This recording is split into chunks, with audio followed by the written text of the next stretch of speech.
You better bring it in sexy. I know I got to bring it in like I'm just slow dancing. Let me find Just something. go turn him up. Just gonna turn me up.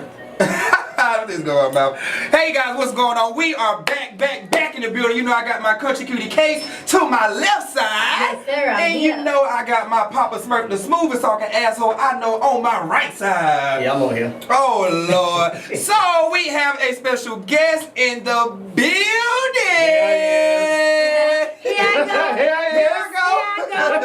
What's up, sir? Welcome to our domain. What's going on? Thank you for having me. It's been a long time coming. I'm glad I'm here. Listen, cause we must have been there this thing. I know. But it's perfect timing now because we have a lot to talk about Yes. tonight. So let the people know who are listening who you are, because a lot of people just put you two together and they don't know you guys. That is true. Like we can stand by ourselves sometimes. Yes. But my name is G Smalls. I am co-founder of the Gentlemen's Foundation, and I am the other half of Juan Smalls. A lot of people know us as Juan and G. But yeah, I'm here by myself tonight. Shout out to my husband. I love him to death. He's on the road making that money. Bringing home the coins. Need them coins. Because we know nonprofit does not pay.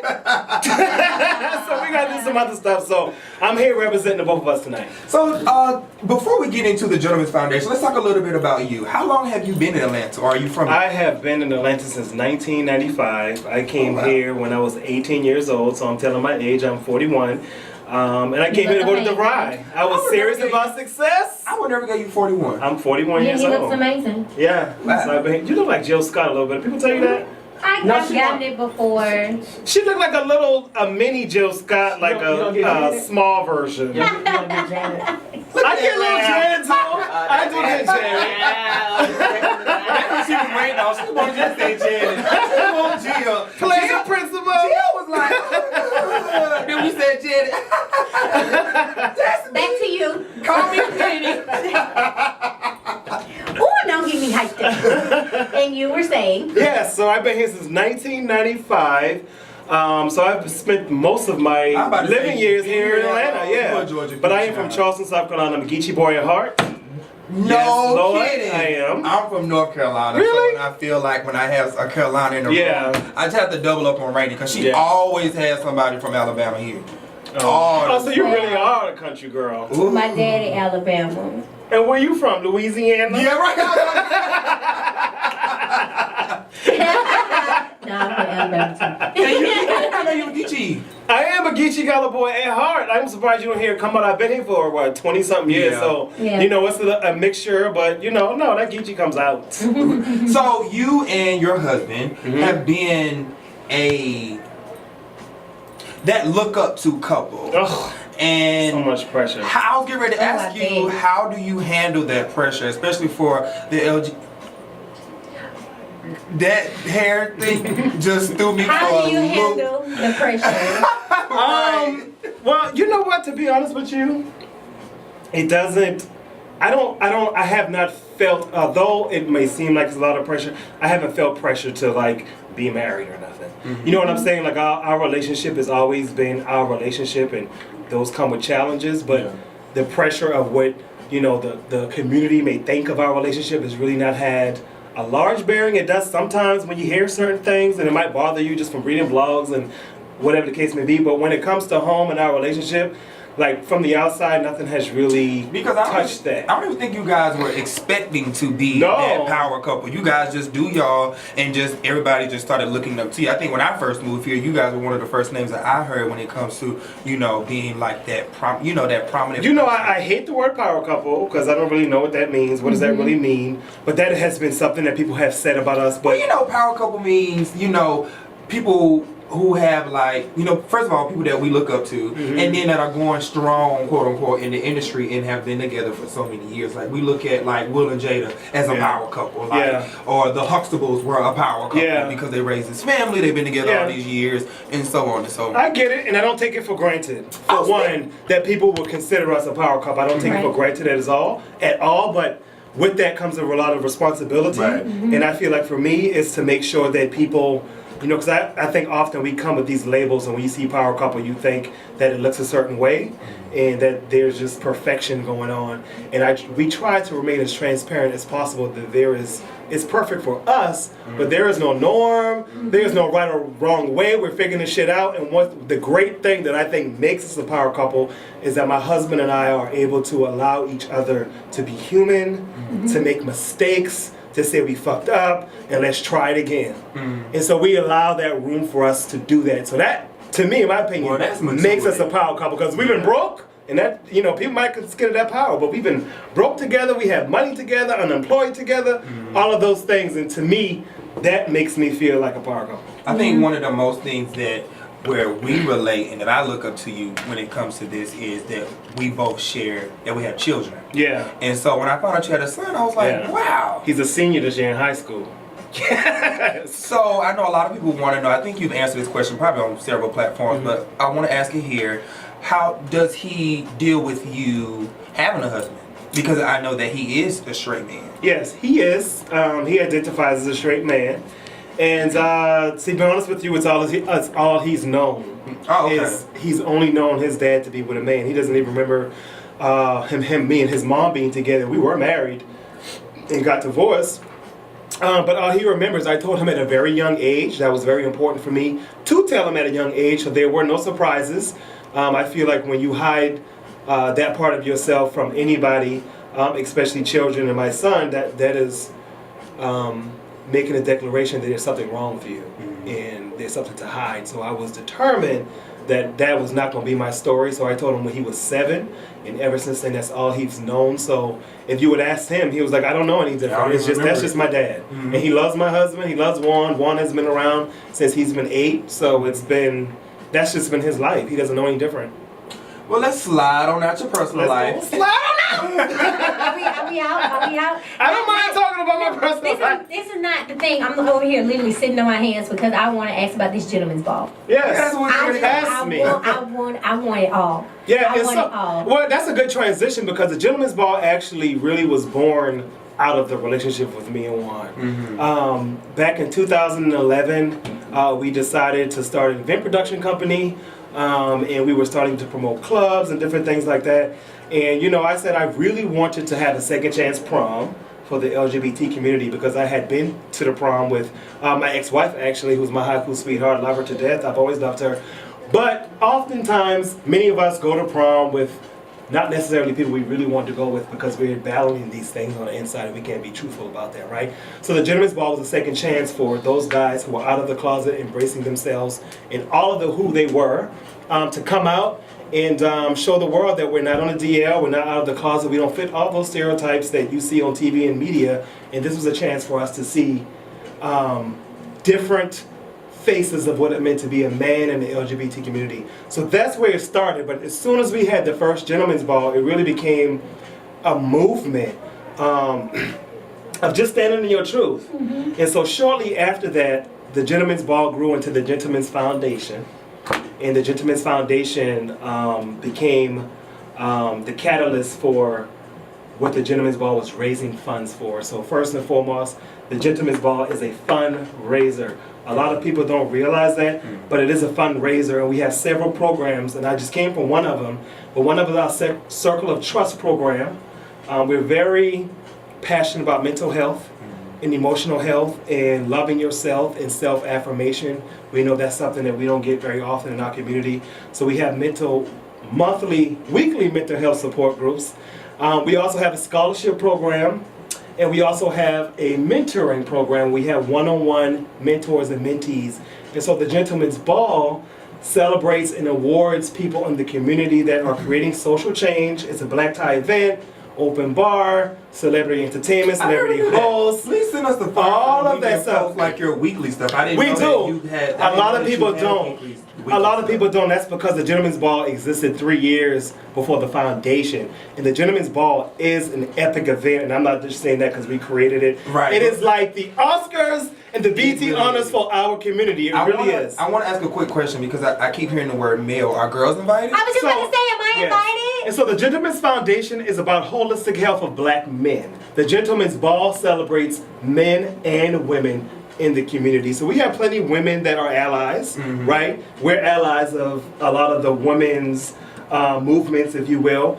But we know that black men are really marginalized in this community, and when you go from mainstream into the black community, when you're in the LGBT community, you're marginalized. When you go to the LGBT community, it's white. We're marginalized as black people. And so our niche is black men. And that's what our expertise is. And so we love our black women and we celebrate them at the Gentlemen's Ball. There's equal awards for everybody, but our programs are designed for men. That's just When I tell you, just to piggyback on just the ambiance of this event, the first year I went, I don't even know if you remember that. No, I remember, brother. You was you was on the carpet. I was hosting. You was on the carpet. I had just met you. You better let them know I've been in this thing for a while. You was on the carpet. I met you. It was my first time meeting you. I don't even know how you got there, but you was there. I was thinking about that. I was like, I don't even know how. I don't even remember, but I remember it. I remember you interviewing us, and I mean, I still got pictures and videos. It was great. No, it was great. It was a masquerade ball, and it won't just like you go buy a mask. I'm talking about no. So it's each year masquerade ball? So no, every year is a different theme. And so what's the theme this year is about being unapologetically black, and so every theme has a twist. It has a deeper meaning, and there's obviously this year everybody's gonna show up in their best black on black on black on blackity fucking black, right? Yeah. Blackity black, right? So last year was We Are Royalty, so we celebrate the royalty that's within us. And so it's always about empowerment. And this year is unapologetically black because often we can get shuffled in the mix of being black and LGBT, SGL, however you identify. And so we thought it was important to remind us that we're black first.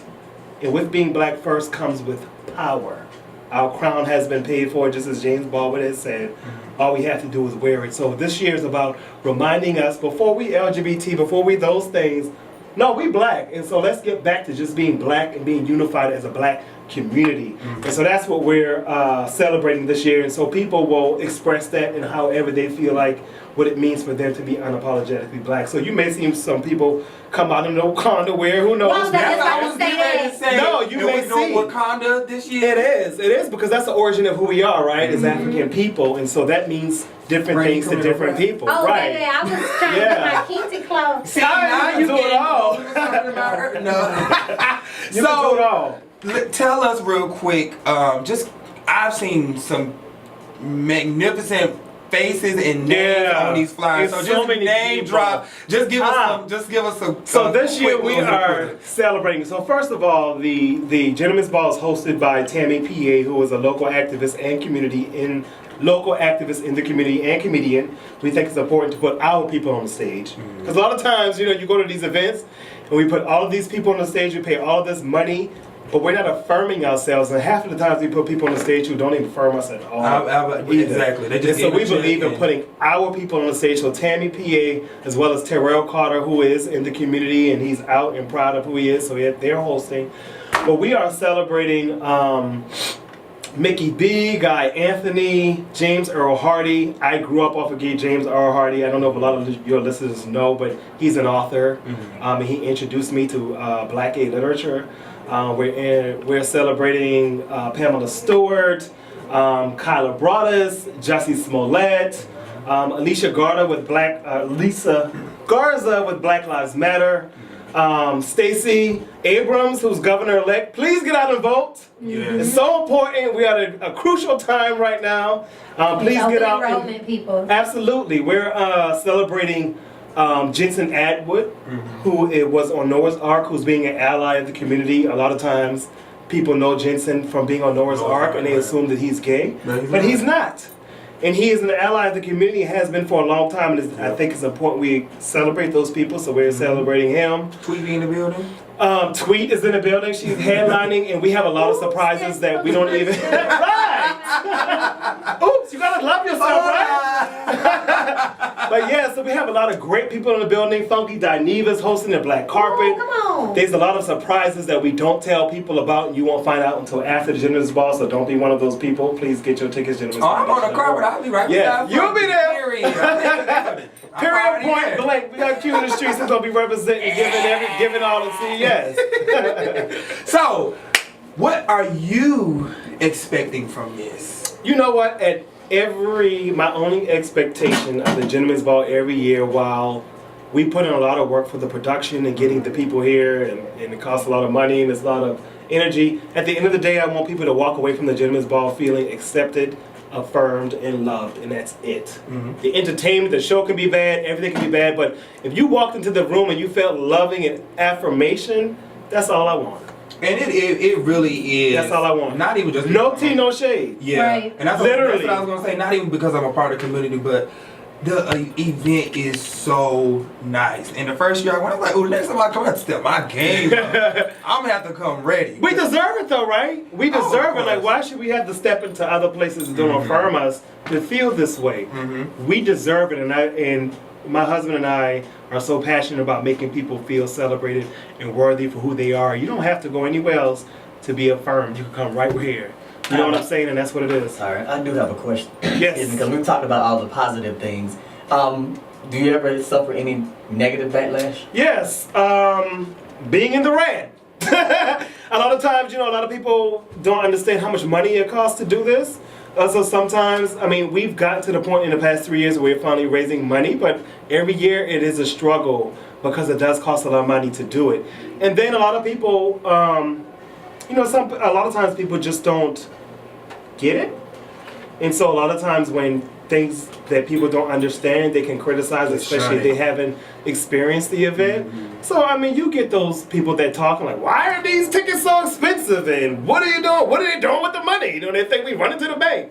Those kind of things can be challenging sometimes, but it's really just about, keeping your passion focused and knowing the reason why you're doing it. Because you can get caught up in your ego, believe me. Mm-hmm. Like, I just asked myself the question, why do I do this every year?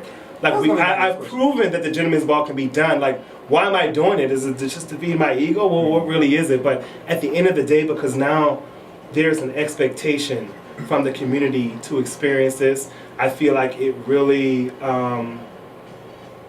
helps to celebrate and affirm people, and so it keeps me going. So with the challenges, it definitely does not outweigh just the night of the Gentleman's Ball and being able to experience the energy in the room.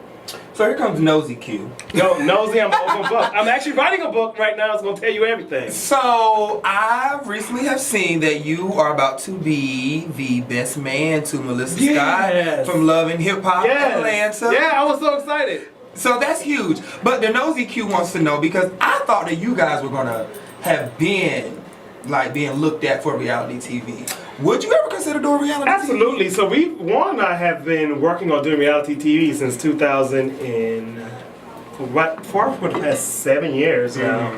Mm-hmm. So what I will say about reality TV, it's in the atmosphere, and it is definitely something that we would do because we do feel like there is a bigger platform, mm-hmm. and we do feel like we have a purpose. Mm-hmm. And I feel like we should spread that purpose. But on the flip side, I'm not going at it as hard as I used to be. I think in the beginning, when we wanted reality TV, we might have wanted it for more of the wrong reasons than the right reasons. Yeah. And it was for... Can you elaborate on that? Yeah, because I feel like we had all these plans. Let's say this. We had all these plans of what we wanted for our life, and they were all great things, but they weren't necessarily... They hadn't come to fruition yet. We felt like reality TV was going to help bring those things to fruition. And so with that, that means you start telling a story that is not necessarily all true. Mm-hmm. Because you're trying to bring these things to fruition. So we were never even ready for reality TV like we thought we were. 7 years down the line, all of the story that we told 7 years ago and what our story was going to be on TV is now the case. Mm-hmm. You know what I'm saying? So all of those things. We're doing all of those things that we didn't need reality TV for us to do. We can do that shit now. Yeah. Why wait to have a bigger platform when you already have a platform? So we took the responsibility and just doing it. And now I'm not in inboxes of Bravo TV and everybody else, because now I've made those contacts. I've been in those offices, but we weren't ready.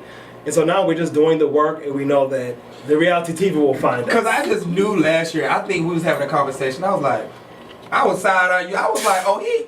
Mm-hmm. When I was asking you about Chasing Atlanta, No, this What was was it? before we actually was. I think it was like Music Mondays. We was down at Okay. like Melissa's spot. Yeah. And I think that I was like, Yeah. I think they filmed it. I don't know. I just had this feeling. Well, that- shit, we've been filming, like, we always filming, yeah, but we've had so many, like, I've been in the office of Mona Scott Young. I've spoken to Steve Weinstock and True Entertainment. I've spoken to these people, but I am a strong believer that the universe will bring you what you're ready for. We were just not ready. Bravo wasn't ready. VH1 wasn't ready. And if you realize, you know, things are really evolving right now, but you truly still have not seen a reality TV show with people that really are bringing genuine stories of people who look like us yet. And You then know what I'm every time they do hit the screen, they fall apart right afterwards. They do, and it's not. I still feel like a lot of stereotypes are being put out there, and I'm not sure it's happening. So maybe in 2019 you see us on TV. Who knows? Well, You know? I'm excited for you guys because I remember watching you guys when you got what's the Love show that you guys had on YouTube. Love Works, yeah. Love Works. Do you guys still film that? So we have retired Love Works in 2018. We are working towards more merging our Love Works and Warner G brand with the Gentleman's Foundation. So you will see new media come out from shows to podcasts and those different things, but it's not going to be the Love Works show anymore. So that is completely retired, and we will start something new in 2019. Well, I feel like all the hosts here are looking for a little bit of love. So whenever you guys have another show, please invite us up. Man, I so will we can get some advice in our little lane. That don't mean I'm stopping giving advice, because I am a certified life and relationship coach. Don't I And know? so, I am. We do workshops, we do events, and we are always about spreading love and really letting people know that we all just trying to figure it out. Right. We don't have the answers, You still but we figuring this shit out. right? Period. We figuring it out. I need a new engine in my car. That's what Do it is. you? I'm stuck. Girl, I'm you on look the like side you of the don't even road. got many miles on that thing yet. I ain't got no miles. I don't have no miles.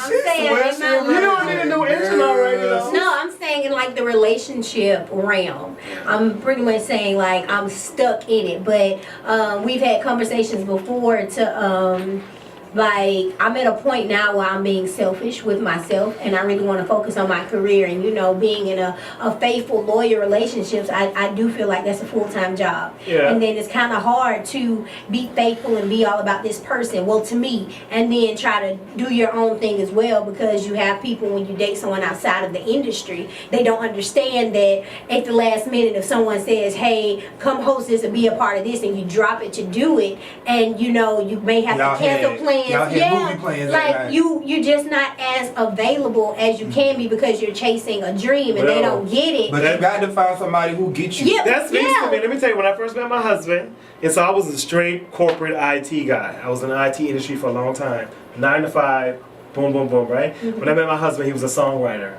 You know, he was in the industry, if you will, and so he would have these, you know, songwriting meetings every night, and I'm just like, well, I'm off work. You know, what we gonna do? We eat together, blah, blah. That made me a bit insecure, knowing that he had so much going on outside of me. Luckily, I had a man that was very understanding and compassionate of the insecurities I brought to the relationship, because we all do. We all got baggage. He did too, and I was very understanding of the things he brought to the relationship, but we eventually figured it out. He didn't run away from me because I may have been tripping about his entertainment stuff, and I didn't run away from him because of the baggage that he brought to the relationship. And so I think the difference with us is that we just remain so open and Yeah. vulnerable, and most Yeah. people don't do that. The vulnerability is what's missing from relationships, because we so on guard of not being hurt. Like Yeah. you ain't gonna hurt me and to make me look Oh, like yeah. a fool. Yeah. But we were willing to be hurt and be Yeah. made to look like See, a I'm not fool. there yet. I'm more Yeah. so because it's easier to walk away than to fight. It is. So when I see something, Well, or is it? Because when you Well, walk it away, is you're still to me. yearning for that Well, thing. I'm still yearning, but then I can keep myself busy as I already was. Because if I try to stay here and fight, then I'm trying to prove to you or explain to you why I'm doing this and why I'm doing that, and whether you realize it or not, or maybe miss out on an opportunity just to kick it with you, and I'm like, you know, like. Well, you should have to sacrifice that, and I feel like I'm gonna go back to what you said about putting your energy and focus on a relationship, because the relationship is work. It does. Yeah. Love is easy. Relationship is where the work comes in. I feel like, and I tell single people all the time, they talk about how to find love and deal with relationships. It is about being selfish, which is not a bad word. but you have to be so curious about yourself. Be so curious about your behaviors, your triggers, things that make you upset, things that make you emotional, things that make you just not leveled and centered. All of those things, if you remain curious to why those things are happening to you, the universe, God, or whatever you want to call, will bring people into your life to help you teach you about yourself. And so if you focus on my own curiosity and self-growth, the universe brings those people. That comes from friends, professional relationships, and most importantly, romantic relationships teaches you about yourself the most. Your parents and your partner teaches you about you the most. So be so passionate about yourself and learning about yourself, and you attract authentic relationships. Yeah. Whether it's your partner or not, you will be content because now you have all these authentic relationships teaching you about yourself. Right. But your partner will come. Yeah. But you can't be passionate just about finding their relationship. It's about learning about yourself, Yeah. because that's the true purpose of relationships. That's it Come right on, there. Dr. Small. It is. And I've only learned that through my relationship. It's like, I've learned that my partner's only here to teach me about myself. So when we go through things, if he don't text me right back and I get an attitude of he don't do something that I feel like he should be doing to make me happy, I question myself, like, why is that bothering me so much? Right. What void am I trying to fill? What's going on with me? Right. That, I'm telling you, that's why we're together 10 plus years, because we remain curious about ourselves. We understand that. But it took us 3 to 4 years to get there, and took us there. We started therapy at year 2. We started therapy as soon as we got married at year 2, and we've been doing it for 8 years. That's the only thing that has really taught us on what these relationships are really about. Yeah. That's good stuff, Dr. Small. So we have a I am not a doctor. Please Doctor- let people know. Dr. Because people have Small. called me a fraud. I don't yeah. call myself a counselor. I'm just a big brother and a coach. Yeah. So- You know what I'm saying? I don't claim to be nothing I do, but I do believe I have a gift of teaching people about relationships. So we have a love relationship coming up right after this. It's about a strong 15 minutes. Can you spare 15 minutes? Absolutely. All right, so Papa Frank, you don't mind, do you? We get ready to go into a break. We're going to do a 1-song break. And then when we come back, we're going to jump right into our love and relationships. Y'all keep it locked. It's WTNT's 107.7. Q in the streets. I gotta go pee though. Oh, you go. So the date is next weekend, October the 5th through 7th. We have a whole weekend of events going on for one. So go to the gentleman'sfoundation.org to learn about all the full weekend lineup of events. But Wednesday from 7 to 10, we're going to have our welcome reception and scholarship ceremony. It's free to everybody, regardless if you come to the Gentleman's Ball or not. It's free. Please come out at the Atlanta Marriott Marquis. Saturday morning from 10 to 2, we have our empowerment series, Unapologetically Black. And this really is about empowering us as a community to show Who's up. speaking? We got like 10 people. Darnell Moore, Park Cannon. We have Dr. Cleo Manago. We have Tori Cooper. Like, we have so many people that's going to be there. It's a full lineup of empowerment, so please come. Again, it's free at the Atlanta Marriott Marquis. That evening from 6 to 1 a.m. is the Gentleman's Ball, from red carpet to program to after party. Sunday we're having a boogie down brunch and day party that we're just going to get down and just be soulful and black and enjoy ourselves. So the gentleman'sfoundation.org. Ticket costs for Saturday and Sunday only. Everything else is free. So I got a question. For Saturday and Sunday, is it theme driven? So the for whole weekend brunch- is about being unapologetically black.